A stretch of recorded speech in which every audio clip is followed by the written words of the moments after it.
people in.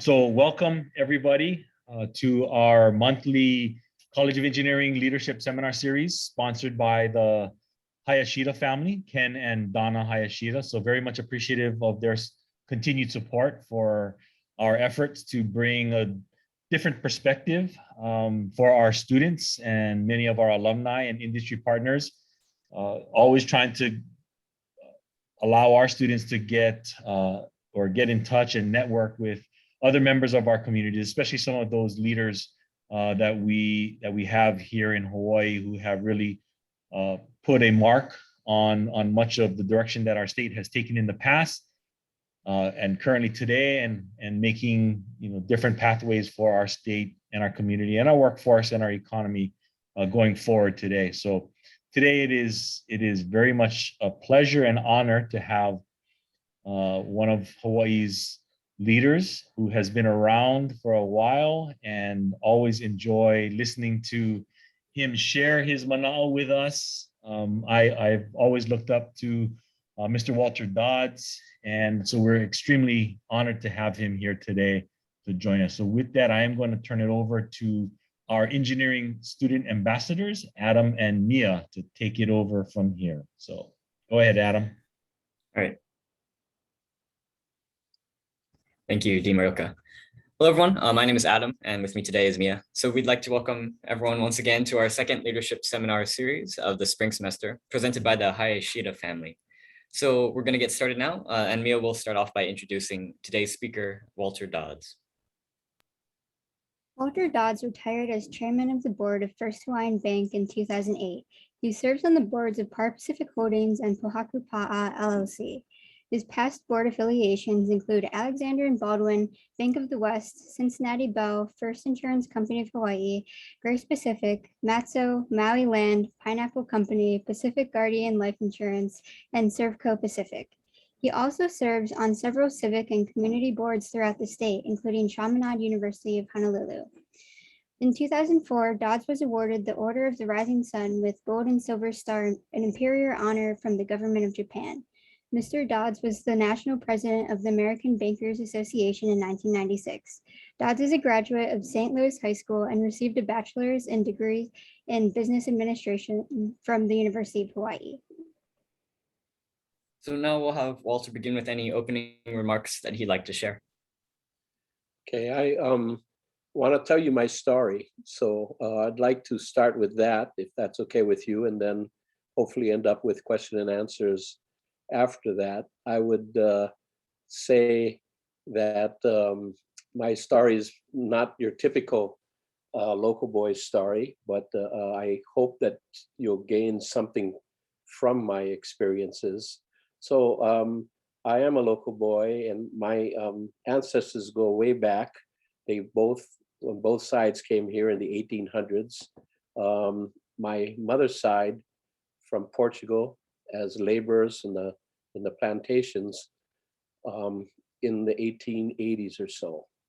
And then on my father's side, from England to Australia to Fiji to Canada to Hawaii, also in the 1880s as a school teacher at Lahaina Luna. So that's the start of the Dodds family in Hawaii. My grandfather on my father's side was a bookkeeper at Kohala Sugar Company on the Big Island, and he had 8 or 10 children, and he died early of basically overwork. And so my father, who was in the plantation home one day, the next day went over to the orphanage in Hilo, Father Lewis's boys' home, and this goes way, way back. So he grew up from the time he was 7 or 8 in an orphanage until he graduated from Hilo High School as a senior in high school. So they had a pretty tough start in Hawaii on my father's side. And my mother's side, they were laborers, and my mom, I always brag, or she always bragged about the fact that she graduated from Marino in the 8th grade. That's as far as she went in those days. So we didn't come from the quote unquote missionary side of the tracks. We came from pretty poor side of the tracks originally. So my father, having been in the orphanage most of his life until he graduated from high school, had one goal in life later on, and that was to give his kids a good education and love, because he had a pretty tough childhood growing up in the orphanage. And going off the subject for just one second, in Hilo High School, if you were an old timer and you're all young, but you might ask your parents or grandparents the question. Brendan might know the answer to the question, but who was the greatest ball handler in the history of Hawaii basketball? And the answer is Achu Gu, who was a ball handler, a dribbler, whose son became Vince Gu, who was the University of Hawaii women's coach for many, many years in basketball. But that's not the question. The trivia question is, who was the other starting guard at Hilo High? And it was my dad. He from the orphanage. He ended up playing basketball for Hilo High with Achu Gu. So he didn't get very much publicity out of that because Achu Gu was such a great player. Anyway, after graduating from Hilo High, he got to Honolulu and then became a policeman. And he was a police sergeant for 40 years on the Honolulu Police Department. So my birth years and my early years kind of matched the history of Hawaii. I was born, I know you folks are going to think this is, back in the dinosaur years, but I was born in 1941, just a few months before Pearl Harbor. In fact, my father took out his .38 Smith & Wesson revolver. He was directing traffic downtown Honolulu for a church service at the cathedral, took out his Smith & Wesson and shot up at the planes. After they bombed Pearl Harbor, they would come through downtown Honolulu, circle to go back for their next bombing. So I was born the year of Pearl Harbor, and I graduated from high school the year we became a state, 1959. So that's how old I am. But anyway, so going through high school, I was the oldest of 7 kids, and my parents had a hard time they couldn't put us through any school like Punahou Iolani. So I like to brag that I went to public school, St. Louis High School. So I started at St. Louis from the 1st grade, and because I was the oldest, I paid my way. As soon as I was old enough, from 12 on, I worked until I was 15 and could work legally. I did yards in the neighborhood and paid my own tuition. And we had to do that because there were 7 of us and we were in private schools, and my parents couldn't afford it. My mother was a waitress, and then she was a cashier at the Minute Chef in Waikiki for her whole career in the coffee shop. So did I have any goals like young engineering students may have today? I had absolutely no goals. I was a hot rodder. I didn't have any particular dreams or any purpose to my life to speak of. I finally had a goal when I started drag racing hot rods, and my goal was to someday be the service station manager of the Aina Haina Chevron service station. That was my goal in life. So I started out of high school. I wanted to go to University of Hawaii. I didn't have the money to do it, and I had then responsibilities. And so I started as a mailboy at an insurance company. And after about 6 months of pushing the mail cart around, I realized I wasn't as smart as I thought I was. So I started going to university at nights, and make a long story short, it took me almost 10 years to get my degree. So I started as a mailboy, and one of the questions I know that would come up later on was, well, what kind of changed your life? And in my case, there was an old insurance man named Richard Akamini who grabbed me one day by the ears, and he said, "Hey, look, I see as a mailboy you really hustle, you work around here." And the company was First Insurance Company, and after work every day I would go out and wash the windows to make money for gasoline for my hot rod. No noble cause involved. I just needed money for my hot rod.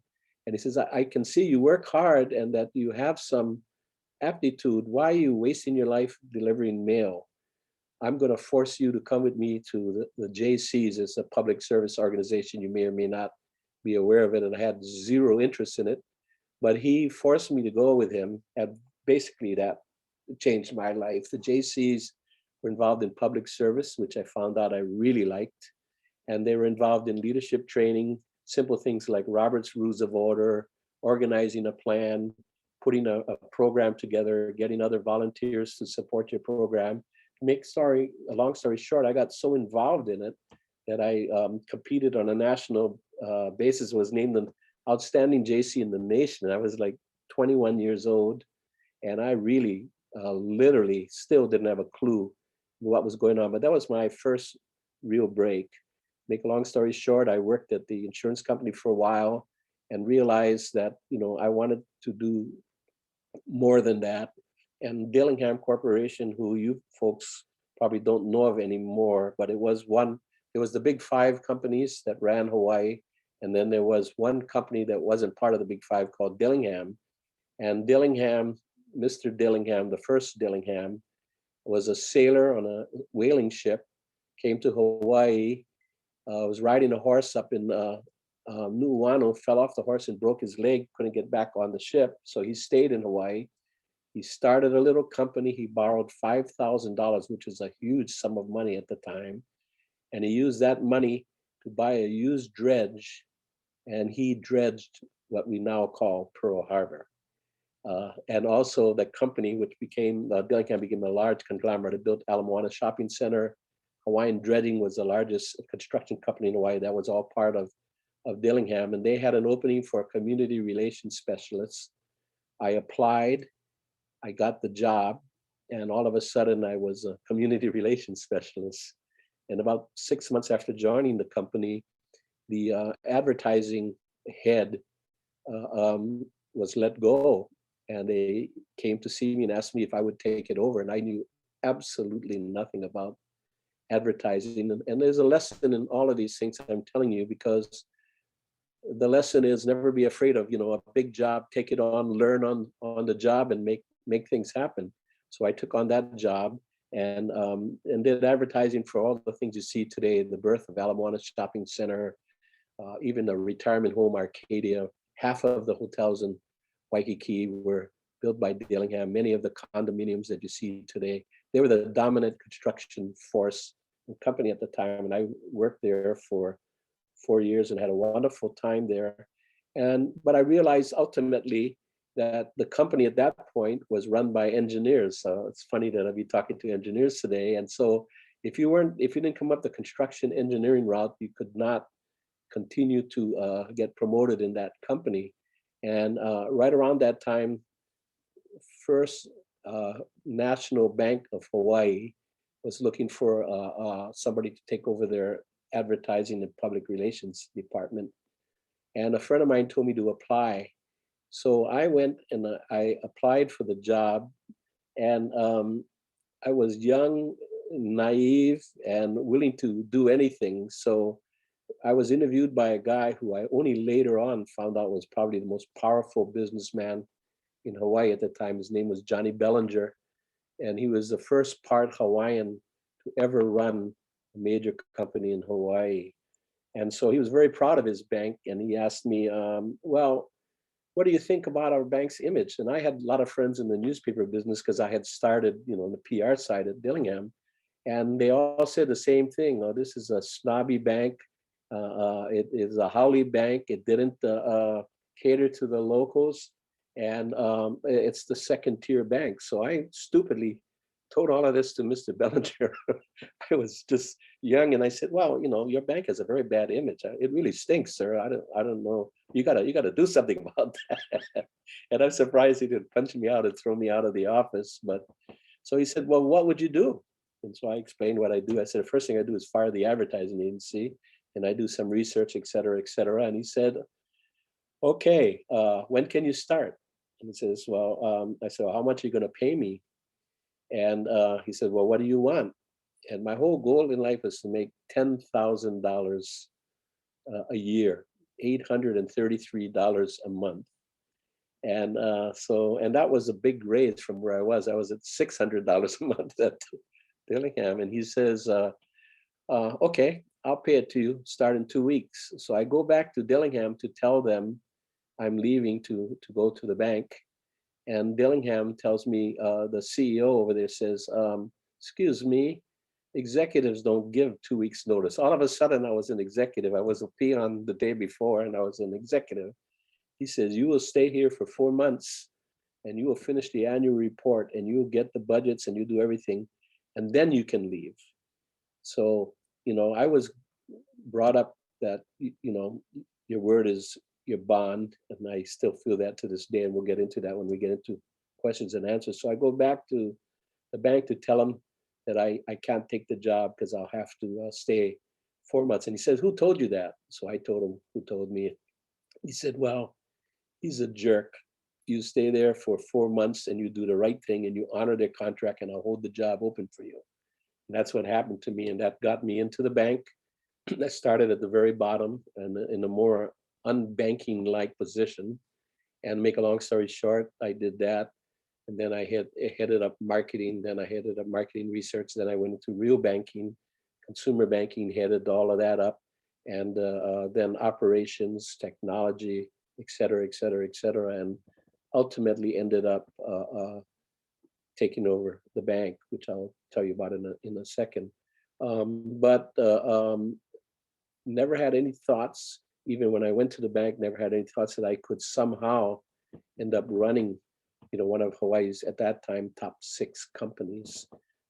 So, striving for the moon, reaching out there, not being afraid to take on things, all played a role in my moving up. And when I'll stop and tell a little engineering story. So when I finally got to the point where I was going to run the bank, one thing I realized is we had this beautiful location at King and Bishop Streets in downtown Honolulu, which is like one Wall Street in New York. I mean, it's the location, King and Bishop Streets, that corner there. And so I wanted to, we had an old building and a headquarters building, which was old, but not as old as that. And we owned 3/4 of the block. So I wanted, as I put the bank together, wanted to build a new building and get enough space for our expansions. And so I took on that project. And from an engineering standpoint, it's a fascinating project. If you folks ever have time and Dean wants to bring you downtown, I'd be happy to give you the tour of it, even though I'm no longer, I'm retired, they still allow me to make tours of my my special project downtown.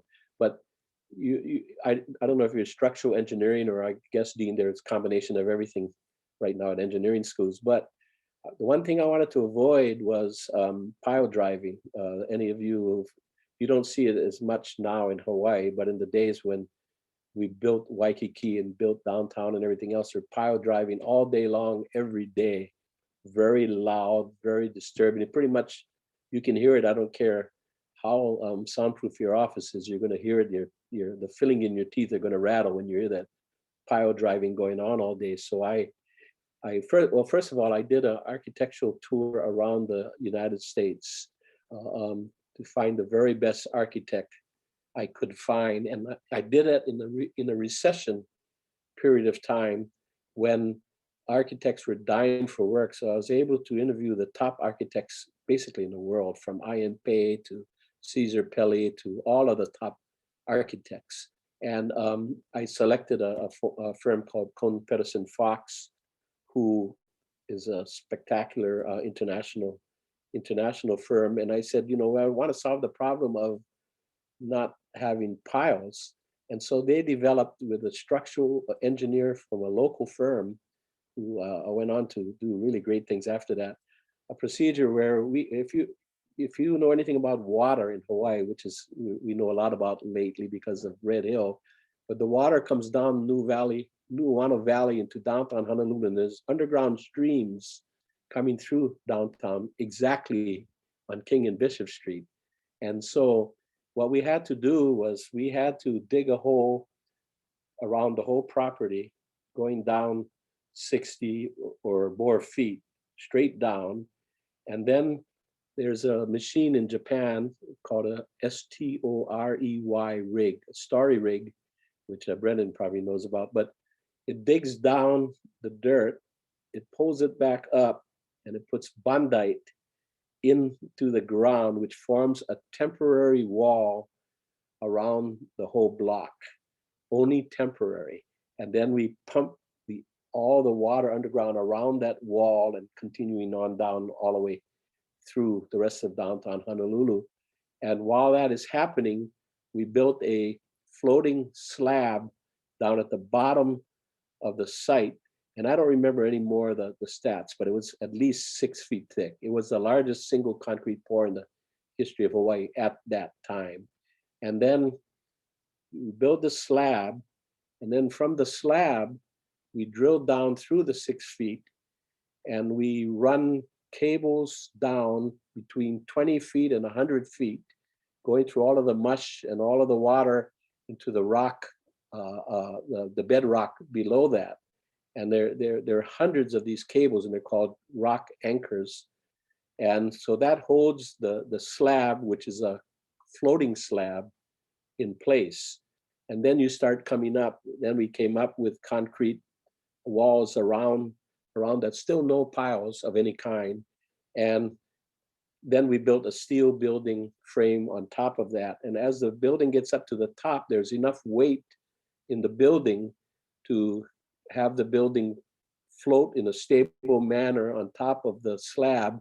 And then they turn off the water pumps that were holding the pumps. And then that outside story rigged wall disintegrates over time, and we have a new concrete wall inside of it. So it was quite an engineering feat to put that building together. And we can talk about that later if you have any engineering questions. But anyway, I ended up running the bank. And then as a local boy, I understood that having all the eggs in the Hawaii basket was not a good thing. And I realized that we needed to expand outside of Hawaii. Our major competitor, who at the time, we were a $5 billion bank and they were a $14 billion bank, Bank of Hawaii. Make a long story short, by the time we finished, we were a larger bank. But anyway, they had gone into Asia and had encountered a lot of serious problems out there, because when you go from Hawaii to Asia and you're competing against Hong Kong, Shanghai Bank, Bank of Tokyo, etc., they're just too big and they're too strong. And so they didn't do well out there and had to kind of come back with their tail between their legs. So I decided to go the other way, go to the mainland United States, but pick areas that didn't have dominant banks. And so I picked the Pacific Northwest to start with. Make a long story short, that gave us leverage outside of Hawaii. We had a very good bank. We were doing very well, but our stock was in the tank because Hawaii's economy was in the tank. So when you're in the one economy, if something happens to that economy, I don't care how well managed your company is, you're gonna feel the pain. And that's what had happened. Make a long story short, that allowed me then to merge with a California bank called Bank of the West.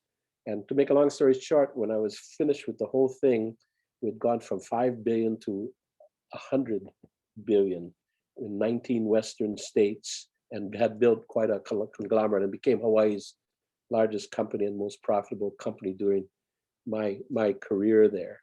Along the way, during my career, I found out several things. One, public service was extremely important to me, and I made that part of the bank's culture. And along the way, something happened. I was a young person at the time at the bank, and I got a call, and this gentleman said, "I'm George Ariyoshi, and I would like to come and meet you." And I knew who he was. I knew him by name, but I didn't know anything about him other than he was a state senator at the time. So he comes in to see me, and he says, "I hear you're very active in the community service, and I'd like you to come in and help me. I'm going to run for lieutenant governor." And I said, "Thank you very much, sir. I really appreciate that.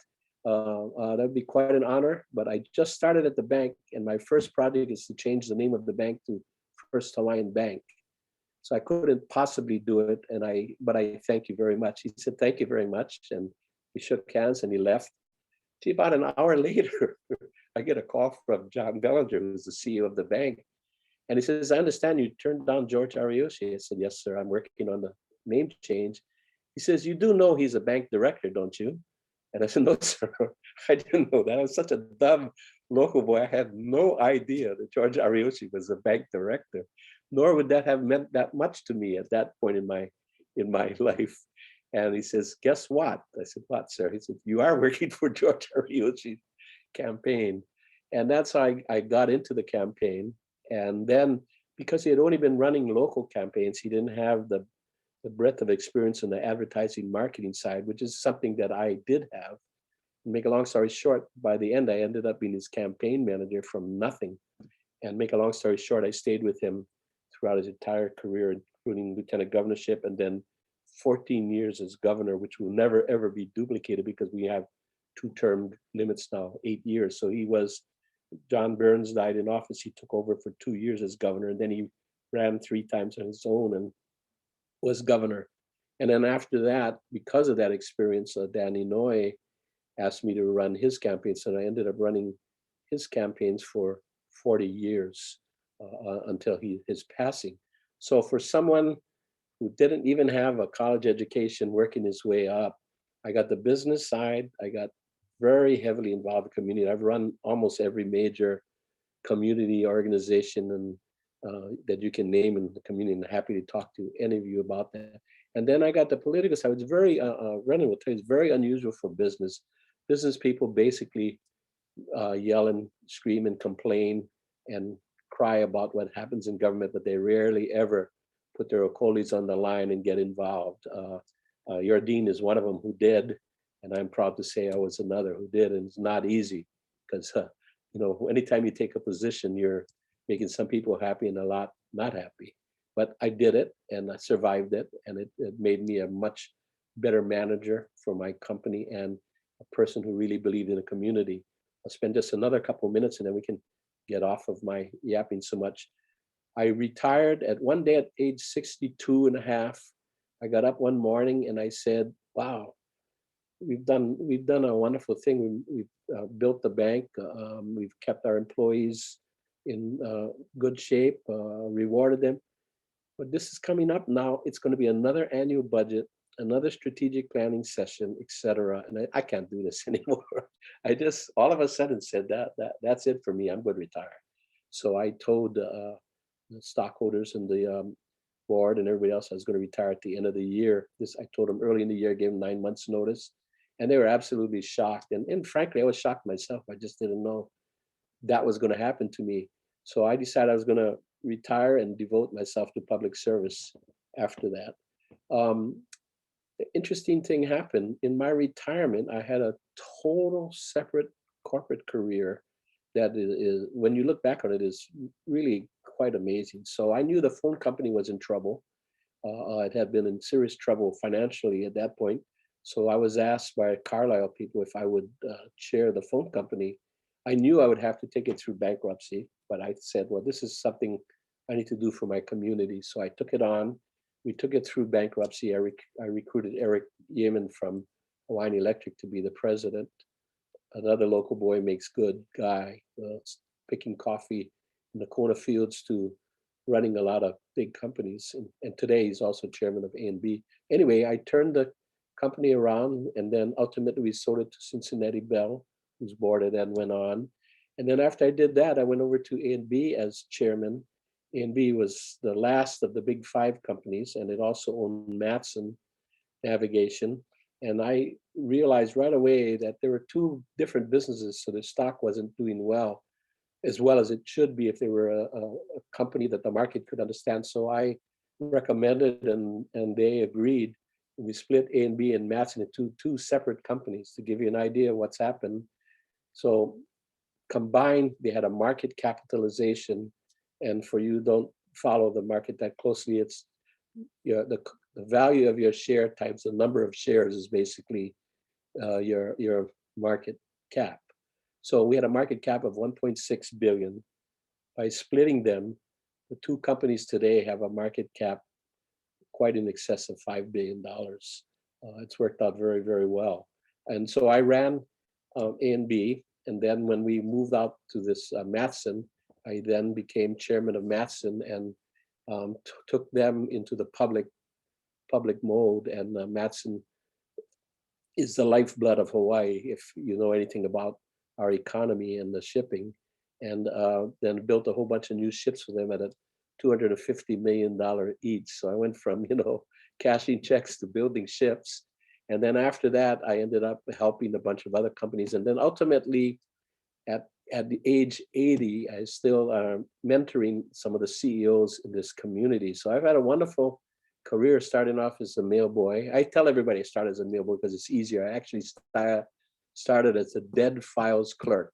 My job was to file the expired insurance policies. I got promoted to mailboy, but it's just easier to say mailboy from a PR standpoint of view. But anyway, had a wonderful career, did a lot, got my scars to talk about. So at this point, I'll shut up. I'm sorry it took so long, but I wanted to give you a background, what's happening. I'll open it up to any and all questions, and nothing is sacred to me. Anything you want to do, just fire away. Walter, before Adam and Mia start with their questions, I just got to mention, because people have been chatting me on the side since you talked about building the first Hawaiian Bank building. Many of us actually were around during that time. I actually did some of the inspection work for your slurry walls so that you weren't driving piles. So very, very innovative at the time, very risky at the time because hadn't been done. So yeah, but a lot of our other engineers have been saying, hey, I remember watching that thing going up. So yeah, you're bringing back a lot of memories. So thank you for that. Thank you. And then one last point I forgot to mention, all of those electrical line, all of those cables that go down, I get electric shocks every so often to keep them clean and I don't know, from an engineering standpoint, to keep them workable. So it's a really fascinating engineering detail. And as I said, my offer stands if you guys want to go into the building. All right, thank you very much. That was a very enjoyable to hear about everything you did. Thank you. Yeah. So we're going to move on to the question and answer portion of the seminar. So audience, feel free, if you have any questions, please put them in the chat, and as time permits, we'll get to them. So my first question to you is that you mentioned the importance of public service. Could you share your view on why public service is so important for today's younger generation? And is that why you've been so involved in the community and in politics, not only during your earlier career, but still today? Yes. Somehow the JCs pounded it into me at an early stage. And to me, it's this simple. We derive our income from the community. We should give back to our community. And a lot of people forget that. And when you're young, coming up the ranks, you're busy with your job, trying to get ahead, you probably have a young family, you have a lot on the table, you say, hey, I don't have time for that. You gotta have time for that. And guess what? It's gonna help you. You do it for the right reasons, you do it because it's the right thing to do. But the secret sauce that comes out of it is you're gonna be a much better employee for the company you work. You're going to broaden your network outside of just the silo of your own company. You're going to make friends in the community that are going to help you for the rest of your lives. And so it's a double benefit. You're helping the community and you're helping yourself. I mean, what better deal is there than that?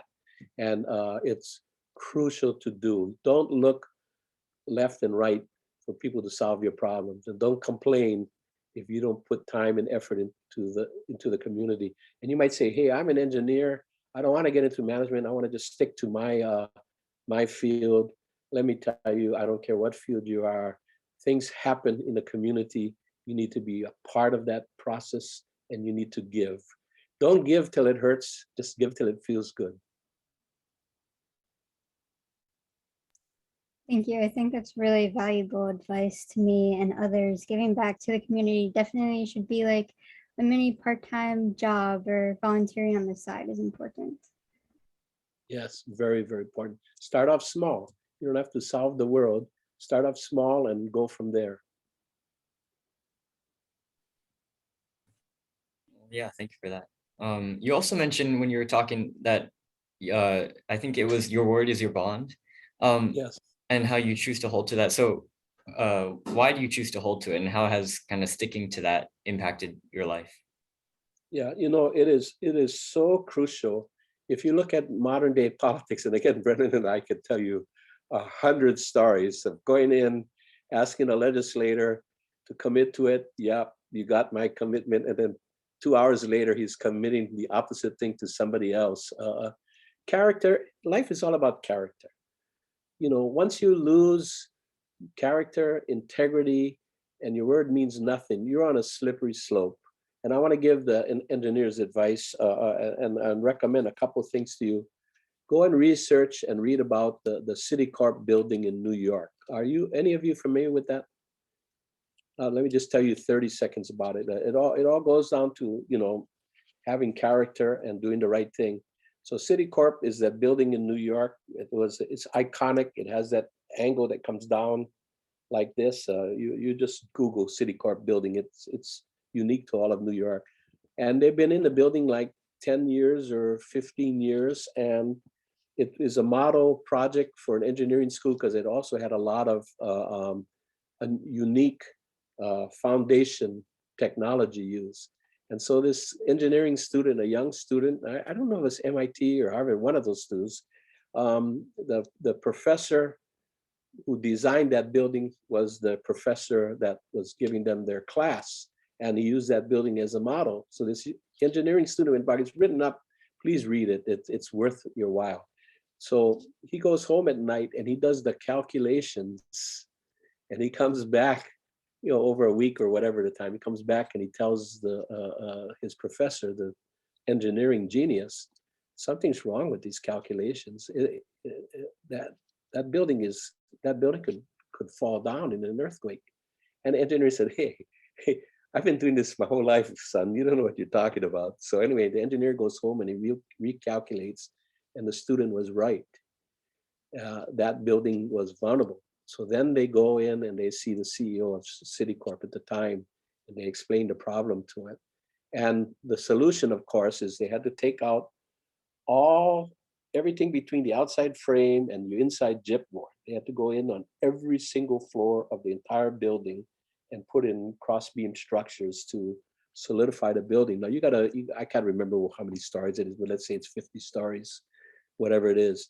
You got to go in and you got basically tear that whole building the inside out and rebuild it to make it.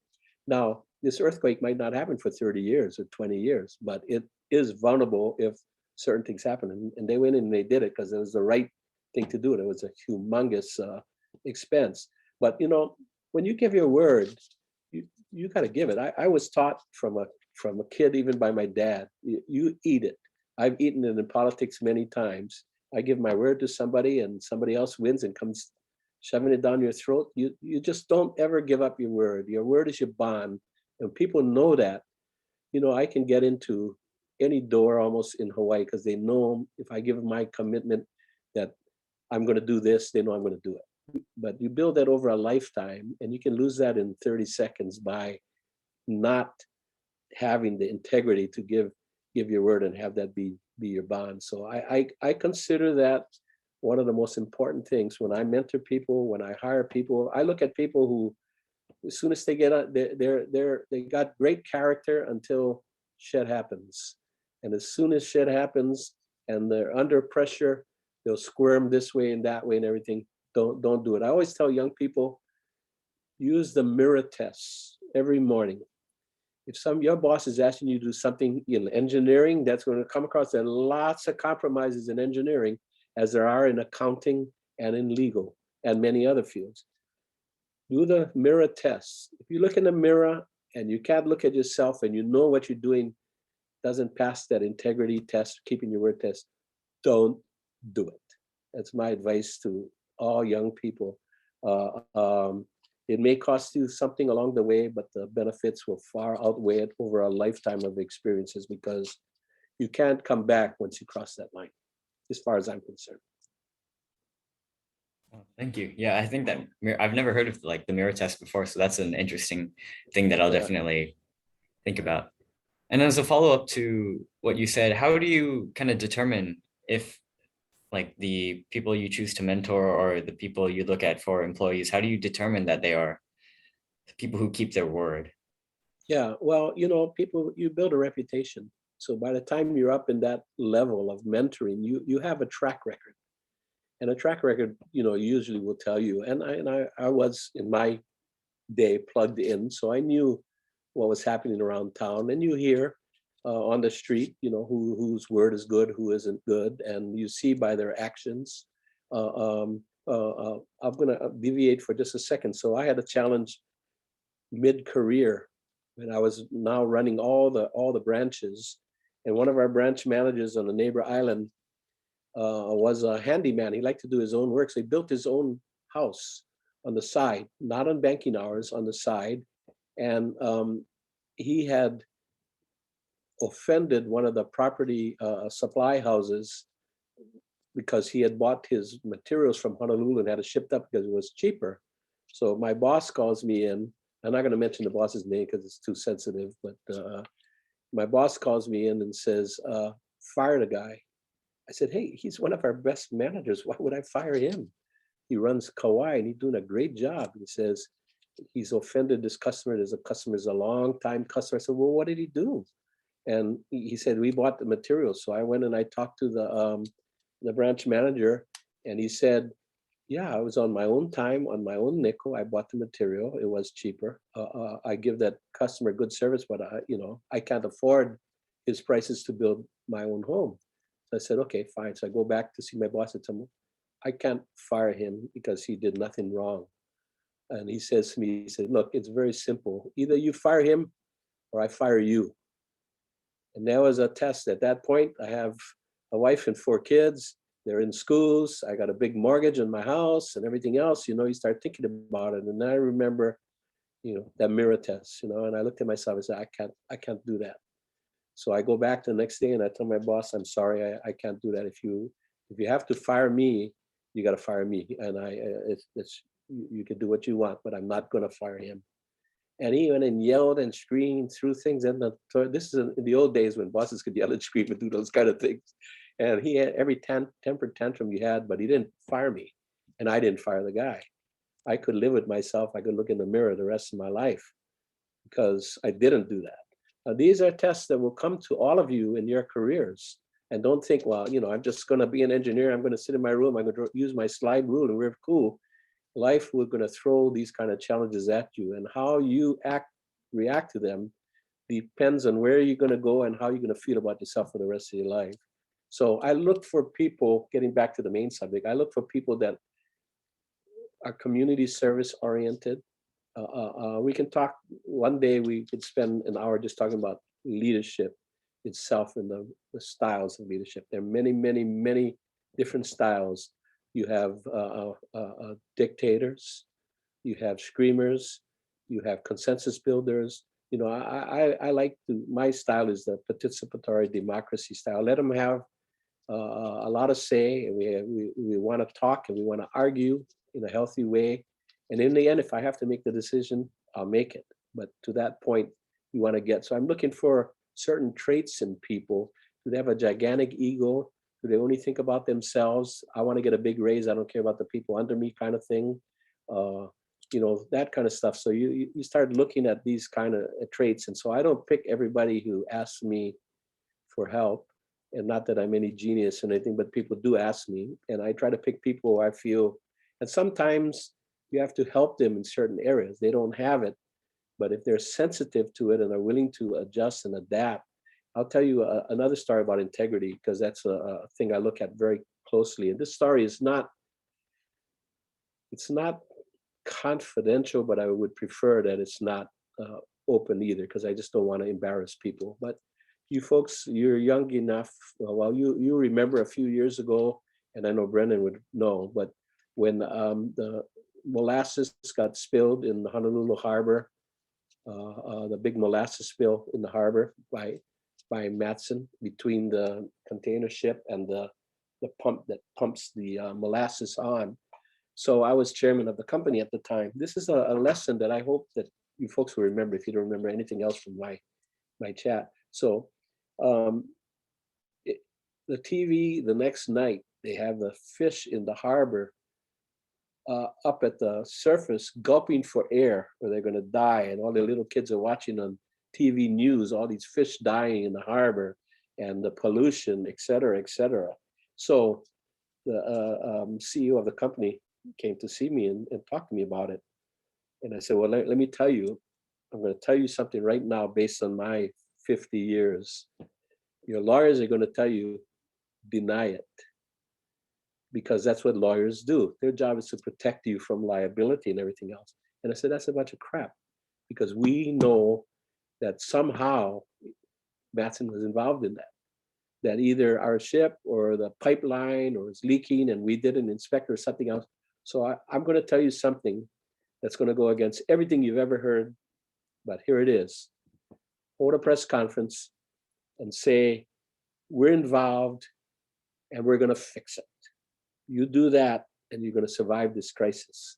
And the lawyers went absolutely bananas. They wanted to hang me and sink me if they could. But he followed my advice and he did that. And make a long story short, they out in Sand Island, all those little businesses, they had to shut down and everything because I said, you go hire one of the employees, you give them a checkbook and you go up and down Sand Island and you find out what the problems are and you write them a check and you sell it right now. You think about that in today's modern society, and that's what they did. They went up and down and they settled out with everybody. Okay, you lost 3 employees who had to go mop up the molasses from your backyard. 3 weeks, 3 employees times X, here's a check. All the way up and down that line. Make a long story short, we went from a crisis PR every day to a dribbling down this way because he said to everybody, we're involved. We don't know exactly yet how much, but we know we're involved. We're going to fix it. And the reservoir of 50 to 100 years of good community service by Matson gave them a chance to tell the truth, you know, and they did it and they survived it. And then way later on, EPA was going to sue because they were, this is after everything is settled, everything is fixed, everything is done. EPA still had this big lawsuit out there, $100 million lawsuit. They came, and you should go document and research. They came back and they said, we are settling this for no monetary, because we've done all the research. The board of directors, we've never seen this before, said that we were involved in it. We had a problem, let's go fix it. And because their attitude was not to hide, not to try to blame it on somebody else, not to try to go into court for 20 years, we find no fault. It was a natural accident, and they did that. Think about that as you go through your whole careers. There are times that you just got to stick it on the line and do the right thing. And not too many people end up doing that. Thank you for sharing your Keep firing. experiences. Yeah, I love listening to all your advice about integrity and speaking your truth. So my next question is, in your opinion, what are some qualities that a manager should have to be successful? Okay, integrity for sure. Empathy. One quality that gets overlooked a lot, and I think is really important, is humor. Humor can break down a lot of problems in a company when you've got a crisis going. If you can have a light touch, not making fun of things, but a little bit of a light touch, get people to open up. So I think that's important. Common sense. Common sense is a quality that is vastly overlooked. That is so important. And the problem with common sense is it's not common. You think about it.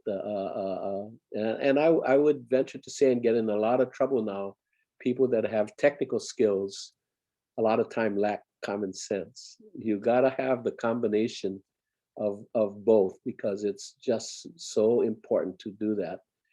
By the way, I see my chat light ringing. Am I supposed to look into that or not? No, we're taking care of that for you, Walter. Okay, good. So anyway, those are some of the qualities. Forthrightness, you know, they all fall. I had written down some of the integrity. I just want to see if I had anything. Your word is your bond. Pretty much, it's a creativity. That's a quality that gets overlooked a lot. A really good leader. You know, the first George Bush, president of the United States, always made fun of that vision thing. He hated vision things, and I love the guy because he admitted that he didn't have that vision thing. But a good leader and CEO has to have some of that. Now, I'm going to tell you another thing that's pretty controversial in the business community. I'm not a believer in long range planning at all, strategic plans. And I can back up my case with facts.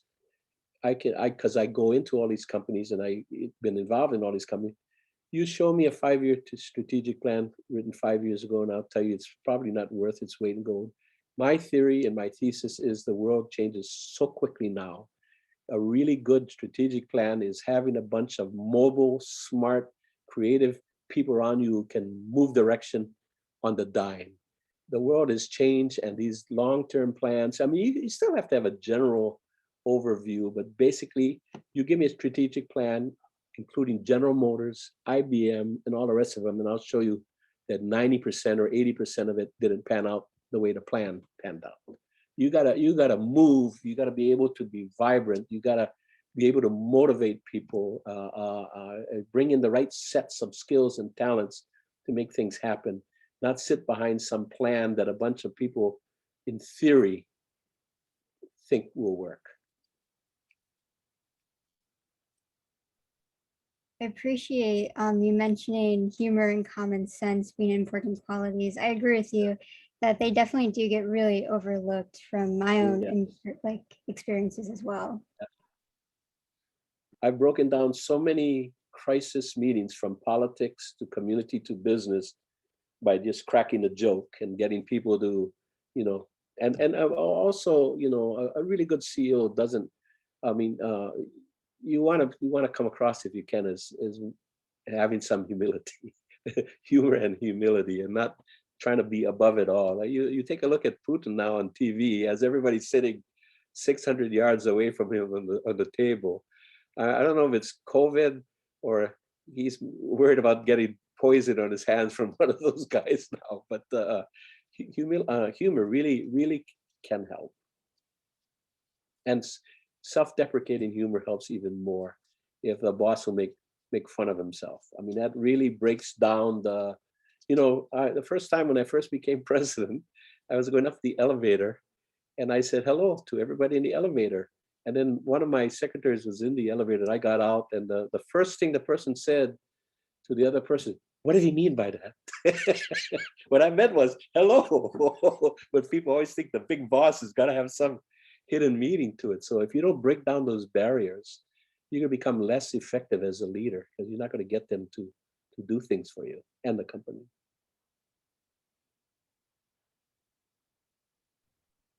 Yeah, thank you. So let's see. I guess as a last, well, we're gonna wrap up the seminar soon. So as a last question, what do you think that Hawaii needs most from the next generation of leaders? Yeah, good question. It's a hard question to answer. I've been on every future task force known to man. When I was the really young guy, Governor Burns put me on the governor's task force for the year 2000. Now, this was back in like 1970s. And I asked Governor Burns, why would you put me on? I don't know crap about that stuff. And he says, because I think you might make it to the year 2000. You might be around to see how all of this has turned out or not. Every generation tries its best to do things. We've done some things well, some things we haven't done well as a generation. And I would say for a future generation, we have got to find a way to get out. You can talk about housing, the economy, tourism, and everything else. But what really concerns me is we've come to the point now, not only in Hawaii, but in society, where everybody's against everybody. And so we're fighting all the time. And as a result, we can't get ahead anymore. We're willing to tear down projects. We're willing to criticize things, but we're not willing to lead and get things done anymore. And I think the future generation, I would hope that your generation finds ways to start building again, whether it's physical, mental, whatever, and getting us back off of this not in my backyard thinking, negative thinking, we can't do this, or it hasn't worked before. I mean, I have done so many projects in my lifetime where they told me it couldn't be done, and we do it. So you gotta have that positive attitude. It's nice to learn from history, but don't doom yourself by just repeating it. So, a good attitude and a willingness to form groups to work together and get things done. It sounds like a simple thing. It's really, really hard. But thank you, Walter. I always just am amazed at listening to some of the things that you have to share, and your views on leadership has always resonated with me. So I very much appreciate you sharing a lot of this with our audience, especially our students who, and we talk a lot about over here is that to be a good professional and a good community contributor, it's far more than just what they're going to learn in the classroom. It's far beyond that, and it's the experiences and the people that they're going to get to know. So very much appreciate you sharing a lot of what you've done over the course of your career, and it's just been amazing to listen to you speak. So big mahalo for that, Walter. Thank you, Brendan. Thank you. I want everybody to know I did it because Brendan broke my arm, because I don't give talks anymore, but he's very persuasive, and you folks have a great dean over there. So make sure you take care of him too. Thank you, Walter. You were definitely someone we needed to have on this. So thank you very much. So okay, my pleasure. I enjoyed it. Aloha, you guys, everybody. Aloha. So everybody, once again, thank you to the Hayashida Ohana for their support for our leadership seminar series. For everybody who continues to watch our monthly series, our next session is next month, the first Friday, April 1st. It's not a joke. It's not April Fool's, but first Friday, April 1st is going to be Laurie and Ann Teranishi. So that's going to be an exciting duo of sisters who's going to be sharing some of their experiences as well. So please join us. But once again, everybody, please join me in thanking Walter for sharing his insights. And Walter, I'm going to take you up on grabbing a beer and some poke or something and talking more about leadership. So